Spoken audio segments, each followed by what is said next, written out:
अस्सलाम वालेकुम। आज हम हाजिर हैं दूसरे एपिसोड के साथ। उम्मीद है आप लोगों को ये एपिसोड भी पहले के एपिसोड के साथ बहुत ज़्यादा पसंद आएगी। तो कल के एपिसोड में जासी और अदीद ने एक दूसरे की आवाज़ सुनी थी लेकिन देखा नहीं था। तो आज देखते हैं कि क्या वो एक दूसरे को देखते हैं या नहीं।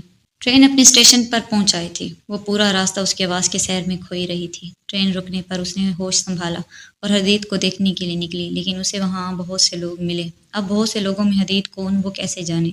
लोग ट्रेन से उतरने लगे और वो खुद भी। बाहर निकलकर अचानक उसकी नज़र उस बच्चे और बूढ़े पर पड़ी। वो उनकी तरफ जल्दी से आई। अस्सलाम वालेकुम चाचा, बूढ़े ने सलाम का जवाब दिया। चाचा, वो ट्रेन में एक लड़का बैठा था, हदीदुर रहमान, वो कहाँ गए? उसके लहजे में थोड़ी हिचकिचाहट आई।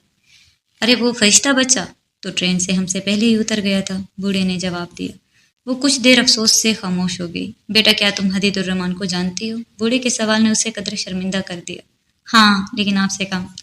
इससे पहले वो बूढ़ा शख्स कुछ कहता, वो अपना सामान संभालती अपनी शाल सेट करती हुई वहां से निकल आई। ये मुझे क्या हो गया है? ये क्या पागलों की तरह मैं उसका पूछ रही हूँ। अगर उसका पता चल भी गया तो मैं क्या कर लूंगी? उसके पास जाऊंगी, कुछ कहूंगी, खामोश रहूंगी, सिर्फ देखूंगी? उफ जासिया, क्या बेवकूफ़ वाली हरकत की तुमने आज। मुझे तुमसे ये उम्मीद नहीं थी। उसने खुद कलामी की। हदीद चल तो रहा था लेकिन उसकी गर्दन अभी भी उधर उधर मुड़ रही थी। उसके कान पूरी तरह खड़े थे। वो मायूस था। वो जा रहा था। वो जा चुकी थी। इतना ट्रेन का सफर गुजर गया, उसकी आवाज़ नहीं सुनी। अब तो उतर आई होगी। कहाँ चली गई? काश उसकी माँ कॉल कर ले। हदीद ने एक ठंडी आह भरी। यहीं किसी के मोबाइल की रिंगटोन बजी। अस्सलाम वालेकुम अम्मी, पहुँच आई हूँ। अम्मी पहुँच आई हूँ। किसी किसी की आह पर और किसी किसी की दुआ पर फरिश्ते कितने जल्दी अमीन कहते हैं।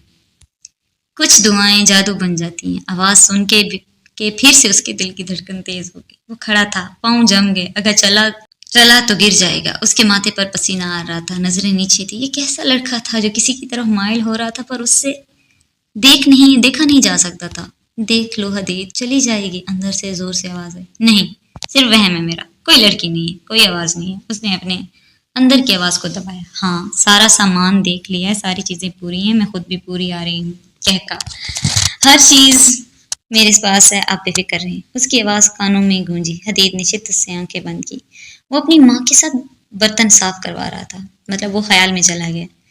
तभी किचन के अंदर एक नौजवान जनाना आए। छोटे से हदीद ने उसे सर से लेकर पांव तक देखा। उसकी अम्मी नफीसा ने उसे घूरा। वो जनाना कुछ मांग कर चली गई। आपने मुझे क्यों घूरा अम्मी? हदीद को शायद नफीसा का इस तरह देखना अच्छा नहीं लगा। हदीद मतलब हदीद को हादी कहते थे। बेटा, मर्दों के सामने औरतें आ जाएं तो नजरें झुका लेनी चाहिए। पर मैं तो बच्चा हूँ। अम्मी और उस खाला ने तो पर्दा भी नहीं किया हुआ था। यही उम्र होती है अपनी आदत दुरुस्त करने की।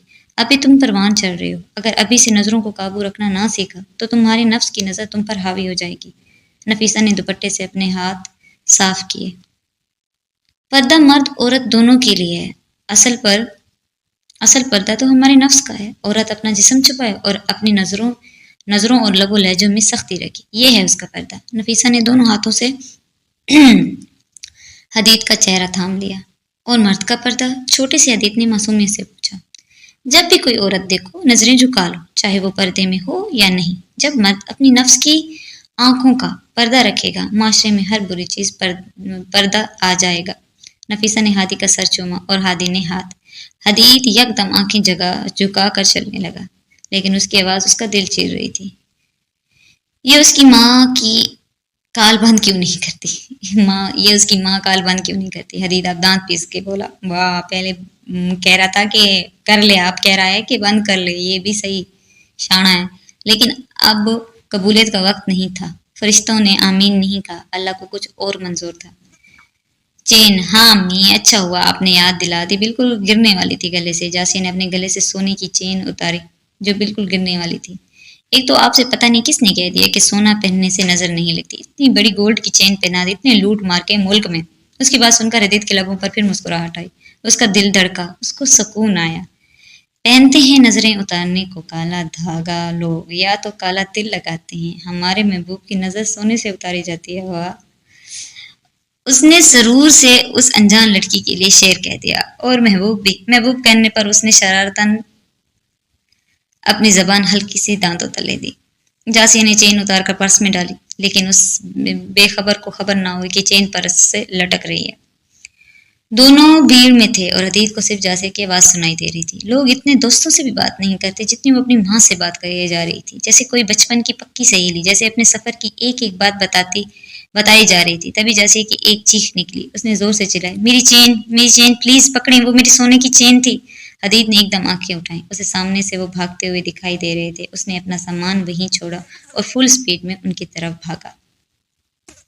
जासिर की आवाज़ से वहां ठहरे हदीद के सामने दो चार बंदे और भी भागे। उस चोर पकड़ने की रेस में हदीद सबसे आगे था। यहाँ जासिया ने फौरन पुलिस को कॉल मिलाई थी और लोकेशन भी बता दी थी। जब उन सबने चोरों को चारों तरफ से घेर लिया तो उन्होंने गन निकाल ली। गन देखकर सब उल्टे पांव वापस भागे, लेकिन हदीद के कदम अब भी चोरों की तरफ थे। चेन वापस करो। हदीद कदम बढ़ाता गया।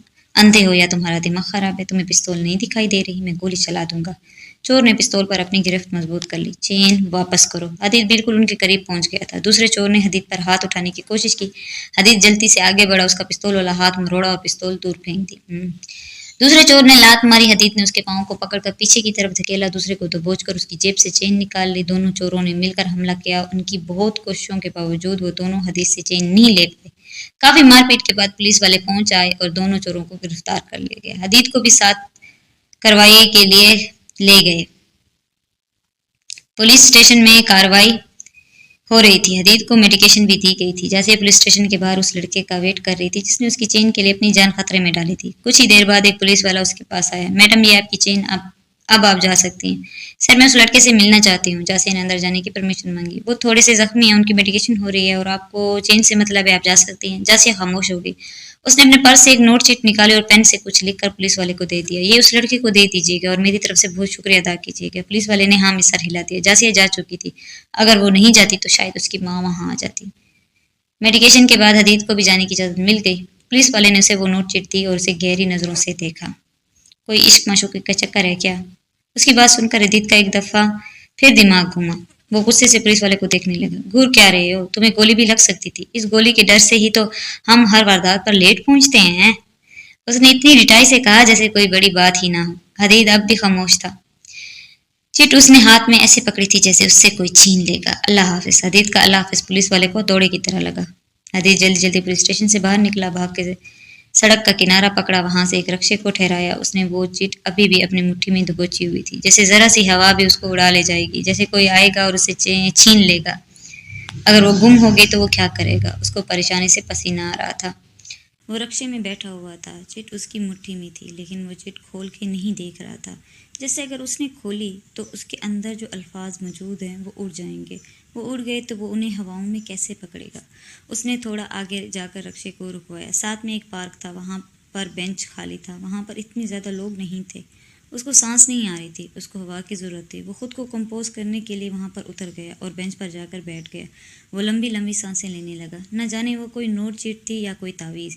ये वो कौन सा जादू कर रही थी? उस पर ये कैसा सहर था जो सिर्फ और सिर्फ उसके अल्फाजों में था, उसकी आवाज़ में था? उसने जल्दी से अपनी कमीज़ की जेब से मोबाइल निकाला। यकीनन इस चिट में मोबाइल नंबर होगा। वो उसको क्या मैसेज करेगा? क्या वो उसको सीधा कॉल करेगा? नहीं, लेकिन वो उससे कॉल पर क्या कहेगा? वो उसे सलाम का मैसेज करेगा और कहेगा, मैं वही हूँ जिसने आपकी सोने की चेन बचाई थी। नहीं नहीं हदीद, कुछ ज़्यादा हो जाएगा। मैं वही हूँ जिसने आपकी और आपकी अम्मी की बातें सुनी। उफ हदीद, 100 पागल मरे होंगे और तुम एक पैदा हो गए। ये क्या सोच रहे हो? ऐसा तो हरगिज़ नहीं कहना। वो खुद को कोस रहा था। उसने खुद को हिम्मत दिलाई, मोबाइल सामने रखा और आहिस्ता से चिट खोली, लेकिन यकदम उसका बीपी लो हो गया। आपको क्या लगता है चिट में क्या होगा? चलें आगे बढ़ते हैं। चिट पे कोई नंबर नहीं लिखा हुआ था, सिर्फ लिखा हुए थे तो 3 जुमले।